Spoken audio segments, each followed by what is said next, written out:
मुझे ये बता दें कि हाई कोर्ट के डिसीजन का वो पैराग्राफ बता दें ना, कि इस पैराग्राफ में ये कंडीशन डाली गई है कि इसको हम जमानत पे रिहा कर रहे हैं, ये इतने दिनों में पैसे अदा करने का पाबंद है, ना हुआ तो इसकी जमानत कैंसिल हो जाएगी।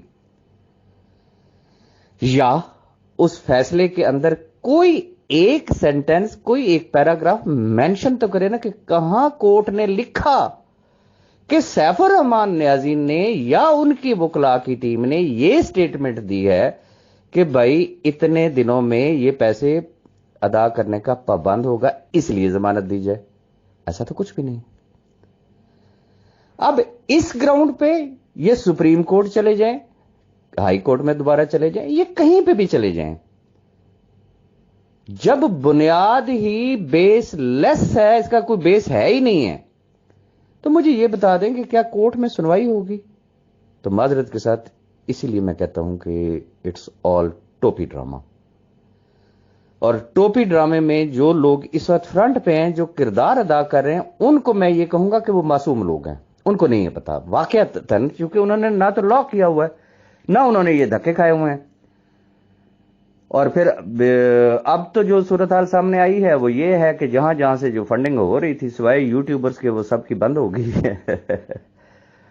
तो अब खैर सूरत हाल मजीद वक्त के साथ साथ जो है वो चेंज होती रहेगी। अब मैं आना चाहूंगा जरा दूसरी तरफ, जो कल मैंने गुफ्तगू की थी उस हवाले से। देखें, कुछ चीजें ऐसी होती हैं जो ऑन रिकॉर्ड होती हैं, कुछ चीजें ऐसी होती हैं जो ऑफ द रिकॉर्ड होती हैं। इसमें मुझे यह बता दें कि किस शख्स को नहीं पता कि ये 6 नाम अगर रेफरेंस में डाले गए तो उसके पीछे बैकग्राउंड क्या है, कोई सॉलिड ग्राउंड है या नहीं है, या नैब ने सिर्फ अन्यवा उन्हें कहा चल खाता पूरा कर दें, फैमिली के नाम डाल देते हैं, बात की बात में देखी जाएंगे। तो ऐसा नहीं हुआ करता। दैट इज नैब। किसको नहीं है पता कि ज़रीना भाभी और उनके बच्चों के पास कितने अरबों या कितने करोड़ों आज भी पड़े हुए हैं, और वो सैफुर रहमान नियाजी फैमिली के हैं, सैफुर रहमान नियाजी साहब के हैं, जो कि उनकी फैमिलीज के पास है। दूसरे एंड पे आ जाएं तौसीफ आमिर साहब। किसको नहीं पता कि इवन के सैफुर रहमान नियाजी को पता नहीं होता था तमाम पावर्स, तमाम अथॉरिटीज, तमाम चीजें, बैंकों की सिग्नेचरी अथॉरिटी कौन था? वही साहब थे। क्रिप्टो वॉलेट किसके पास था? आज मैं बात करने लगा हूं कि क्रिप्टो वॉलेट किसके पास था और उसमें कितना पैसा था। फिर जितने आपको फिजिकल प्रोजेक्ट्स नजर आए, जो कि आज भी मौजूद हैं, कोई पंजाब में मौजूद है, कोई इस्लामाबाद में है, कोई कराची में है, कोई कहां है, वो किसके नाम पे है, उसकी डॉक्यूमेंट्स किसी ने निकलवाई हैं?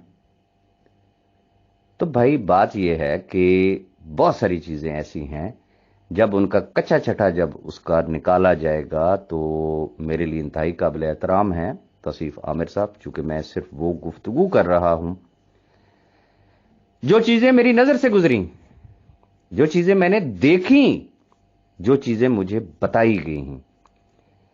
तौसीफ आमिर साहब वो जिस गांव से ताल्लुक रखते हैं, उनके वालिद मोहतरम वो जैसे गांव के डॉक्टर्स होते हैं, वो डॉक्टर थे, एक इंतहाई गरीब फैमिली से ताल्लुक रखते थे। जब इनकी सैफुर रहमान नियाजी से मुलाकात हुई तो वाकफान हाल चशमदीद गवाह जो हैं वो बताते हैं, उनके गांव के लोग बताते हैं कि इनके पास एक टूटा हुआ मोटरसाइकिल था। आज फ्राइड चिक्स से लेके एग्रोजिम से लेके हजारों एकड़ ज़राई अराजी और कमर्शियल प्रॉपर्टीज और पता नहीं क्या कुछ।